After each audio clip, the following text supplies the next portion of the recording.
Right, good morning, guys. Now we need to take our first lesson. You can see it is dated 22 March 2020. So it's under work, energy, and power. So we need to continue. So we'll start with the principle of conservation of mechanical energy. I just wrote here E subscript mech for mechanical energy. Now, you may see something that we have talked about for the schools closed. So let's assume you have a cliff here with a certain height h, and now you have an object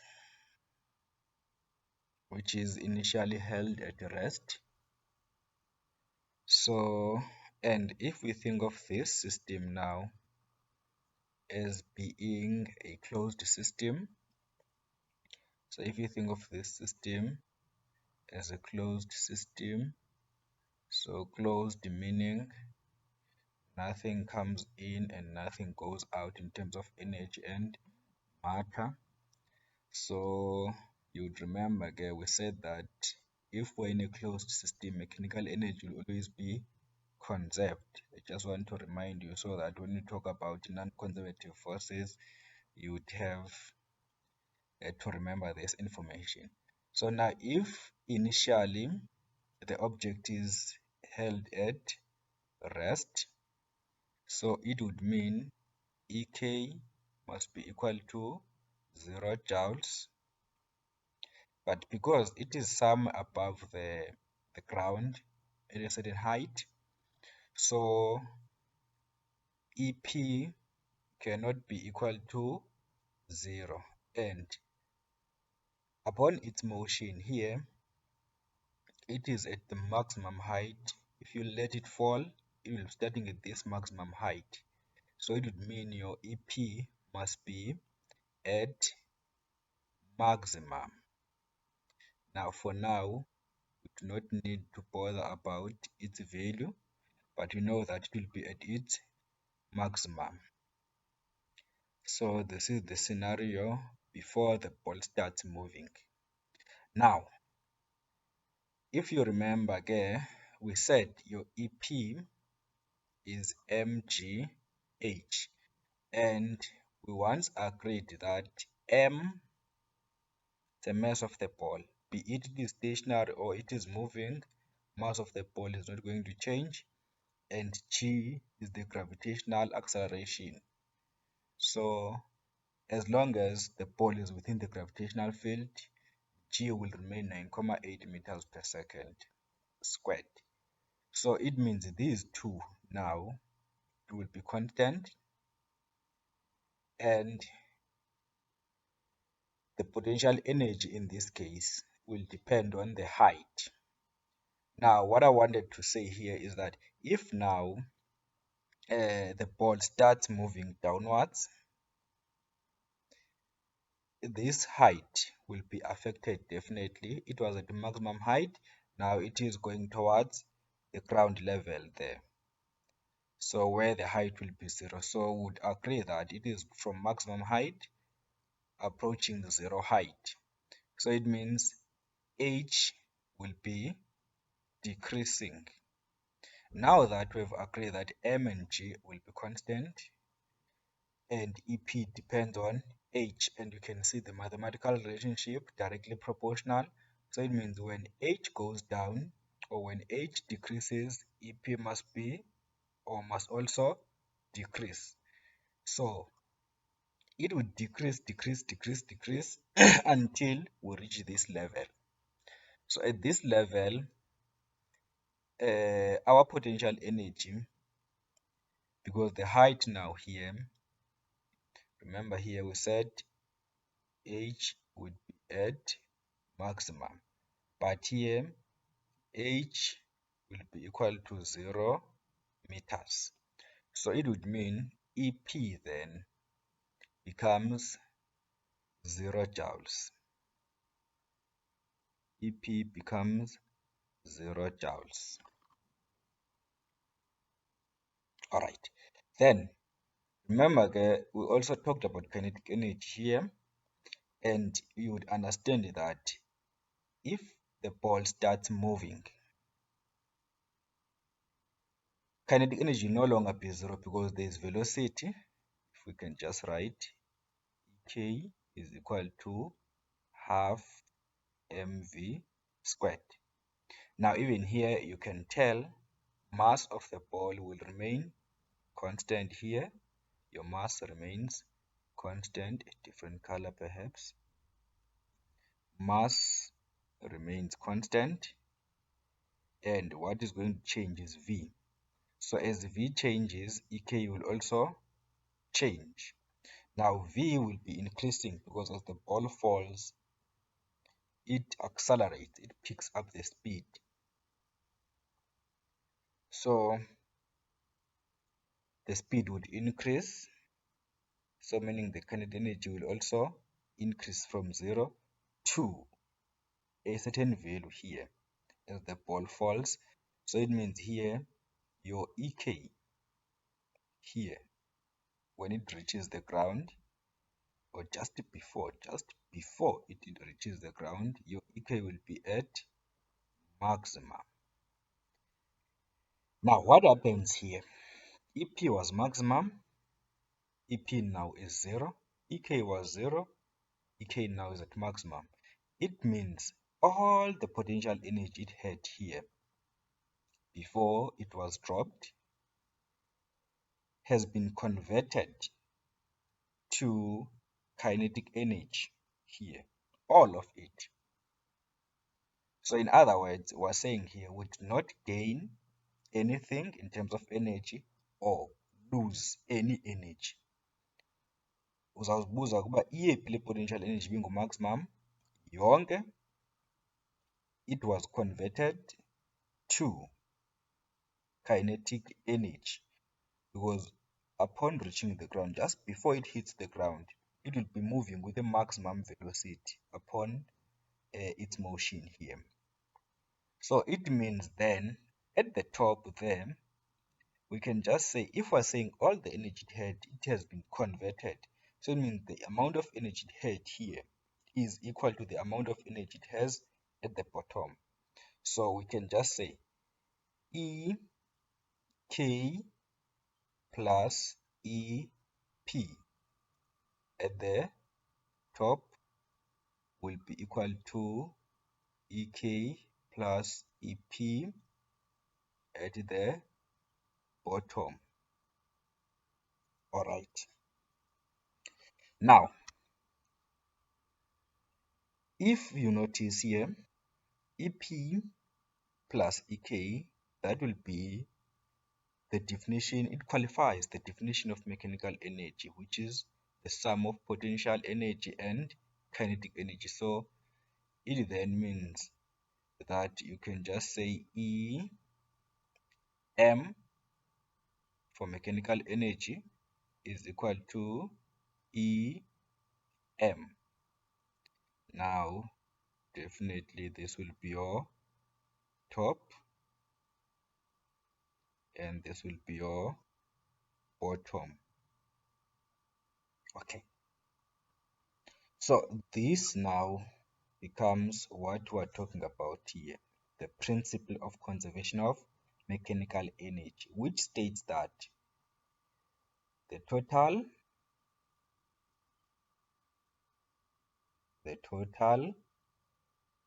mechanical energy of an isolated or closed system is conserved. Now you should not leave out total mechanical energy. In fact, all these words in this definition are keywords. So it is simple as that. The total mechanical energy of an isolated system is conserved. That's it. Now, the next thing we need to look at is now remember we said here you only use this formula, you only, what did I just write? I wanted to write only. Now you only use this formula, only use this equation when there is only force of gravity. I think we've agreed that force of gravity is an example of a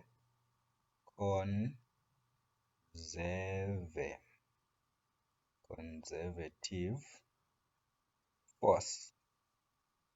Now, it means if there is only a conservative force acting, you use this principle of conservation of mechanical energy. Or if there is only one force acting on the object, which is force of gravity, how would you know? If they say let's ignore effects of resistance, for instance, ignore effects of air resistance, friction and all that, you know that there will be force of gravity only acting on the object as it falls or swings. You will see when we are tackling the problems over there. Now, what now? What if there is friction, for instance? Okay, we'll talk about that later. Then let's remind each other about, okay, let's just take simple calculation, just an example, so that we apply this principle.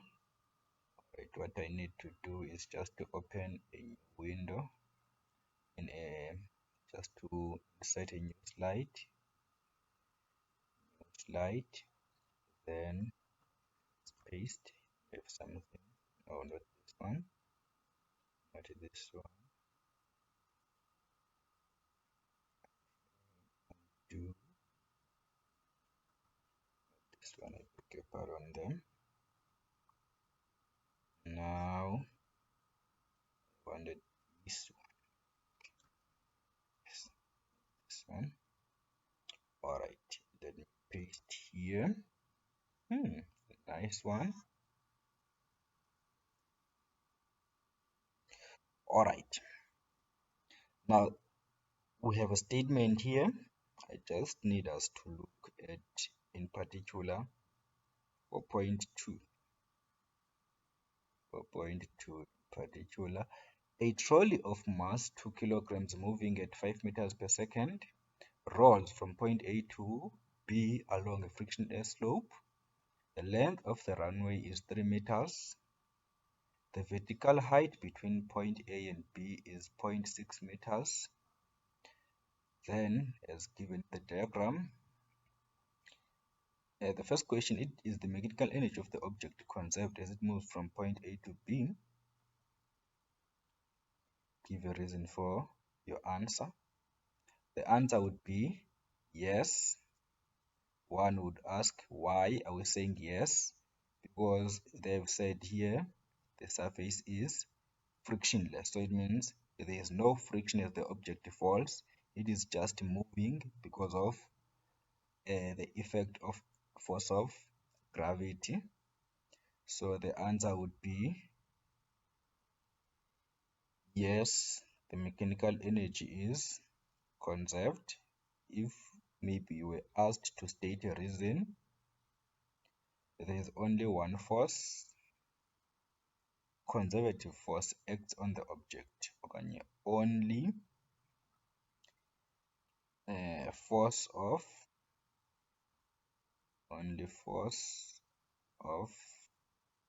gravity is acting on the object. All right. Then the second question there says calculate the speed of the trolley at point B. All right. It is moving from A to B. All right. It is not falling. It is actually moving upwards, but there's no applied force. So take it by force of gravity or the entire path. So let's calculate the speed of trolley at point B. Now, since we have said here the mechanical energy is conserved, we can therefore use our formula that we just came with from the principle of conservation of mechanical energy, which says E m must be equal to E m. Then where is this EM we're talking about? We're talking about EM at the top, which is at point B, must be equal to EM at point A. Alright. So EM is equal to mgh plus half mv squared at B and mgh plus half mv squared at B.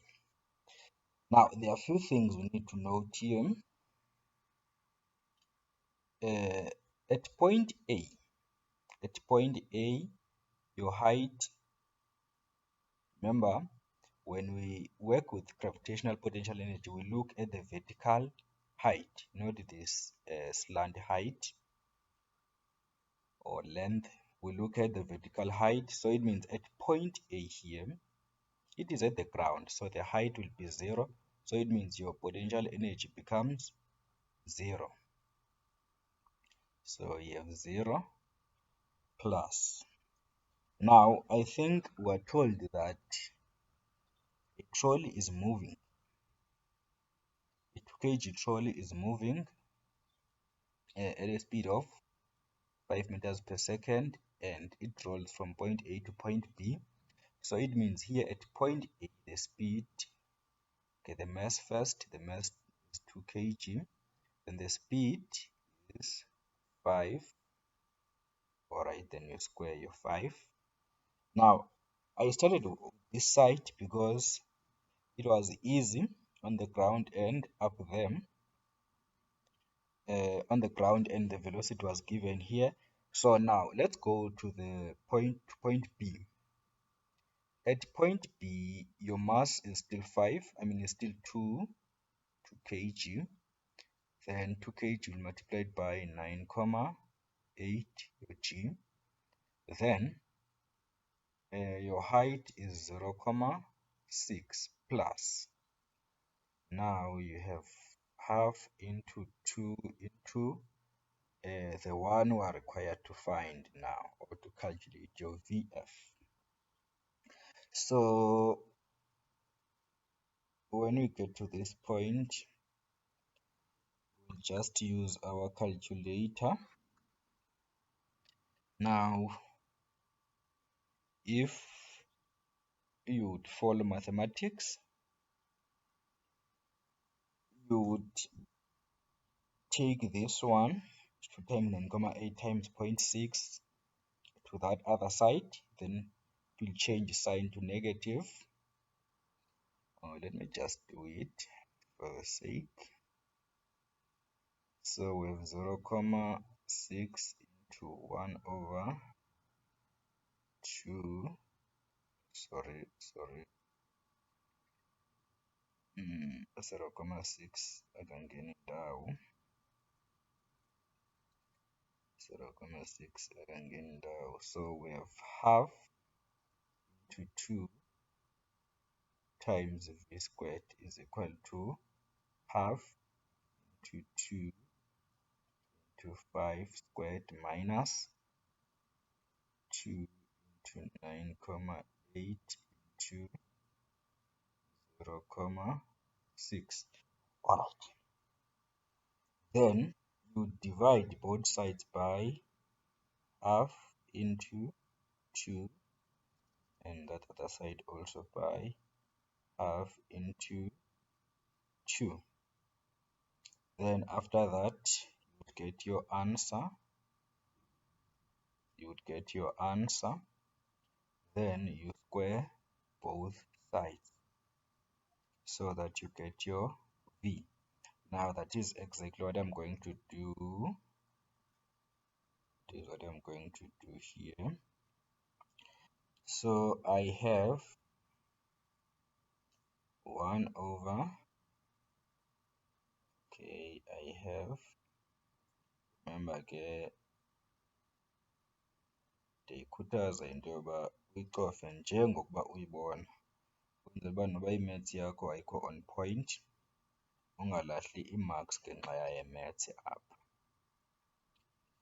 Now into 2 as it appears 9,8, then 0,6, then all over 1 over 2, okay, into 2. Alright, so we get an answer. Then you would write your answer here, 13,24, then square both sides, so it means your answer must be squared now or under the square root. You get 3,6387, 3,6387 meters per second. Okay, this is your velocity now. Alright, now I think you'd have to leave it here. So this is how you apply your principle of conservation of mechanical energy. Remember again, we have said you can only use this principle when there is only one force acting, and that force is the force of gravity. When there is only force of gravity acting on the object as it moves. So next thing now we'll be looking at in the next lesson would be, what if now we say friction, be it a resistance or frictional force, is not ignored? Then how do we deal with such a case? So that will be our next lesson. Now remember, the friction becomes your non-conservative